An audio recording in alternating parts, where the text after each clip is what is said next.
My son has a serious medical condition, and we need an ambulance to transport him safely. But the condominium management decided that rules are more important than lives and banned the ambulance from stopping in my own garage. What happened next was revolting.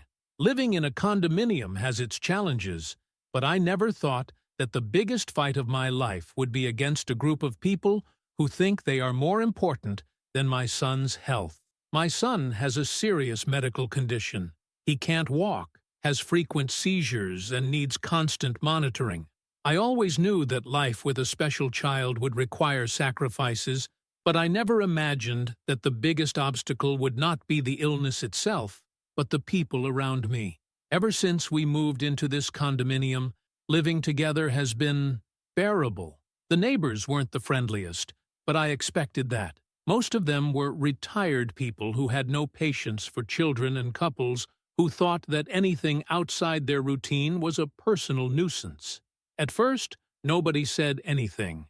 They saw the ambulance coming from time to time, bringing my son home from appointments or taking him to hospital in emergencies.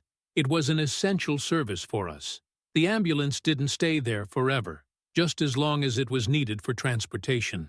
But one day, it became a problem. The first sign that the neighbor's patience was running out came in the form of glances.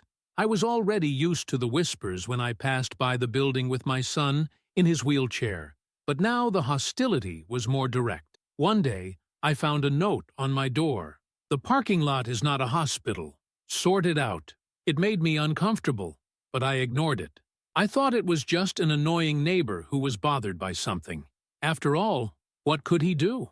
I underestimated people's malice. Weeks later, I received an official email from the condominium management. The title already gave me a bad feeling. Notification of improper use of the garage. I opened the email and, as I read, my blood boiled. They had banned the ambulance from stopping in my garage. The reason? Security and organization of the condominium. They said that the presence of the ambulance would disrupt the flow of vehicles, that it would create an uncomfortable environment for other residents, and that it was not suitable for the aesthetics of the place. They were saying in no uncertain terms that my son's health was a visual nuisance for them. I took a deep breath, trying to stay calm.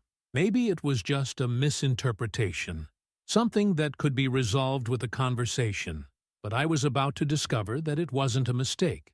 They really did believe that they had the right to decide what was or wasn't acceptable in my own garage, and I wasn't going to accept that quietly. I knew that living with certain people was difficult, but I never imagined that a group of retired, unoccupied neighbors would manage to turn an ambulance into a bigger problem than the medical emergency itself. After receiving the email from the condominium management, my first reaction was disbelief. What do you mean, misuse of the garage? Since when was saving my son's life an infraction? I wanted to believe that it was just a misunderstanding, that all I had to do was explain the situation to someone with a modicum of empathy, and everything would be resolved. So I did what any rational person would do. I went to the condominium administration office. The office was on the first floor, next to the party room, which, ironically, was always occupied by the same residents who were now complaining about the ambulance. When I arrived, the secretary looked at me with a slightly nervous expression, as if she already knew the reason for my visit. I asked to speak to the person in charge, and, after a few minutes of waiting, I was answered by the manager, a man of about 60, who thought he was more important than he really was just because he had a badge with the word administration on it. He smiled in a rehearsed way and pointed to a chair. "Have a seat. We can talk. You're off to a bad start." The tone of voice was that of the kind of people who think they're doing you a favor by listening to you. "I got the email about the ambulance. I want to understand this rule better." The manager sighed, as if he was about to explain something obvious to a dumb child. "Look, we understand your situation, but we need to think about the collective. The ambulance is blocking the flow of traffic in the garage. It could inconvenience the other residents." "Blocks the flow?" "Of course. Why did that garage, which was empty 90% of the time, suddenly become a busy highway. The ambulance isn't there all the time, just long enough for my son to get in or out. He cracked a condescending smile. Yes, but rules are rules. Anger rose in my throat. Rules are rules, is the argument of people with no argument. So you're telling me that if my son needs urgent care, I need to tell you first to see if you authorize the ambulance to stop in my own garage? The landlord scratched his head, clearly uncomfortable. He knew that sounded awful. We can discuss an alternative. Perhaps the ambulance could stop in the street. I laughed, loudly. Of course, because carrying a sick child to the building is much more practical than parking in the garage, isn't it? He frowned. The mask of patience fell away. Look, sir, if everyone started bringing ambulances here, the condominium would become a hospital. Anger turned to contempt. My son is not everyone. He's not calling an ambulance for fun. He needs it to survive. The manager sighed, crossed his fingers on the table, and dropped the bombshell. The condominium rules allow no exceptions. If you keep bringing the ambulance, you'll be fined. I felt my blood boil. Were they really going to charge a fine because my son needed medical attention? The conversation had nowhere else to go. I got up without saying another word and left. But there, at that moment, I decided something. If they wanted a war, then they were going to have one. If I thought the liquidator was the worst in this condominium, I was wrong. His email had already been revolting, but what happened next was a whole new level of cruelty. The day after my conversation with the management, I tried to carry on as normal. I wasn't going to let those people intimidate me. My son needed the ambulance, and I wasn't going to give it up just because a group of vacuous old men decided that their garage was more important than a life. But the peace was short-lived. That afternoon, the ambulance arrived as usual. My son had a routine appointment, nothing urgent, but essential. The paramedics, who already knew us, parked in the garage and carefully helped me get him into the vehicle. That's when I realized we had an audience. 3 neighbors were on the balcony of the building, looking at the scene as if I were committing a crime. One of them took out his cell phone. I knew exactly what he was doing. Great, I thought. Get a good shot. This could come in handy later. I ignored it and carried on with my routine. But when I returned home, a new surprise awaited me. There was a fine notice in my mailbox. I picked up the paper, and as I read, anger rose like fire in my throat. Infraction: improper use of the condominium premises. Reason: irregular parking of unauthorized vehicle. $500. They were really charging me half the minimum wage because an ambulance had parked in my own garage. The paper trembled in my hand. The anger pulsed so strongly that I had to take a deep breath not to crumple it up and throw it in the landlord's face.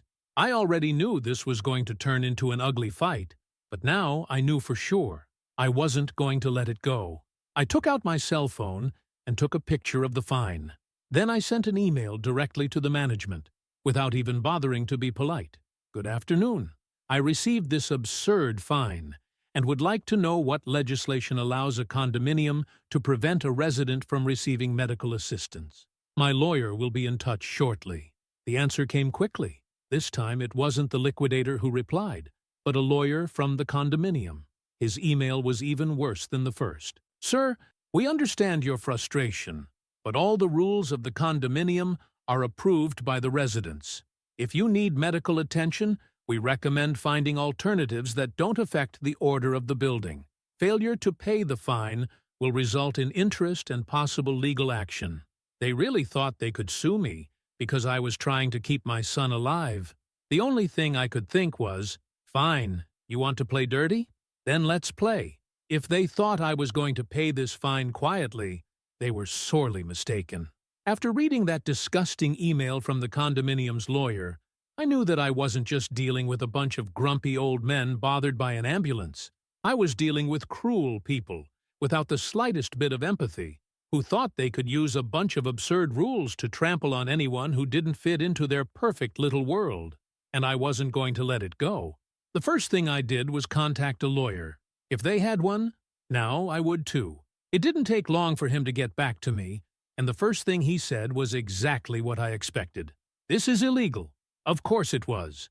There is no law that allows a condominium to prohibit a resident from receiving medical care in their garage. But I already knew that this fight wouldn't just be in the legal field. If the condominium wanted to apply pressure, I was going to pay them back in kind. I took out my cell phone and made a formal complaint to the local media. Condominium fines father for allowing ambulance in garage to attend to disabled son. That would be news, and it didn't take long. The next morning, a journalist called me. I told him the whole story, every detail. He was shocked. He said he'd seen absurd stories about abusive condominiums, but this one topped them all. And then the story came out, and it was chaos. Social media exploded. People started commenting, sharing, tagging lawyers, doctors, activists. The outrage was instantaneous. The condominium, which until then had thought it could suffocate me with bureaucracy, was now facing a much bigger problem: public opinion. That same afternoon, I received an urgent email from the liquidator. The change in tone was almost funny. "Sir, we'd like to talk in person to resolve this misunderstanding." Misunderstanding? Now it was a misunderstanding. They weren't the least bit sorry. They were just afraid of exposure. But what they didn't know was that I hadn't finished yet. If the condominium thought that a desperate email would solve everything, they were sorely mistaken. They spent weeks threatening me with fines, justifying absurd rules, and trying to make me out to be the villain for simply looking after my own child. Now that the story had blown up in the media, they wanted to talk. What a shame. Now I wasn't the one who wanted to talk. The story about the case kept going viral. People called lawyers, journalists, and even politicians, demanding answers. Public opinion was on my side, and I was going to make the most of it. The condominium, on the other hand, was collapsing. Residents began to complain that they were receiving messages and calls from reporters. The building's reputation was tarnished, and it was all their fault. Some of the neighbors who had previously just watched began to support me, probably so as not to be associated with the human garbage that ran the place. The landlord was desperate. I received 3 calls from him in less than 24 hours. All were ignored. Then a more formal email arrived. "Sir, we would like to talk in person to resolve this misunderstanding." Misunderstanding? Now it was a misunderstanding? They weren't the least bit sorry. They were just afraid of exposure. But what they didn't know was that I hadn't finished yet. By now, my lawyer had gathered all the evidence. The email from the administration, the fine notice, the videos of the neighbors staring at me as if I was committing a crime for bringing an ambulance to save my son. I had it all documented. And then something even better happened. A city councilor got in on the story. His office sent me a message saying that they were following up on the case and were going to investigate possible violations of rights against people with disabilities. I almost laughed. The condominium wanted to resolve the matter in silence. By threat? Now they would have to answer to the law. But the final blow came when my son's own health insurance came forward. As the ambulance was part of the medical service provided to him, the insurance company entered the fray, threatening to sue the condominium for hindering access to care. That was the final straw. The condominium management was forced to call an emergency meeting to discuss the case. And, to my surprise, several residents showed up, but not to criticize me. Support came from where I least expected it. Neighbors who had never spoken to me before began to speak out against the administration. Some were ashamed to live in a place that gained national fame for fining a father just because he needed medical assistance for his son. Others were worried that this absurd decision might affect them in the future. The liquidator's mask began to fall right there. He tried to keep control of the meeting, arguing that the rules were voted on by all the residents. But a lady, who had lived there longer than him, stood up and stormed out. "We voted for rules of coexistence, not bureaucratic torture. You've embarrassed us." The other residents agreed. The liquidator was visibly nervous. He was alone. That's when I decided to drop the last bomb. By the way, this decision wasn't just wrong, it was illegal. My lawyer is already preparing a lawsuit against the condominium. The reaction was instantaneous. Murmurs, whispers, people looking at each other. The liquidator paled. He knew there was no way out.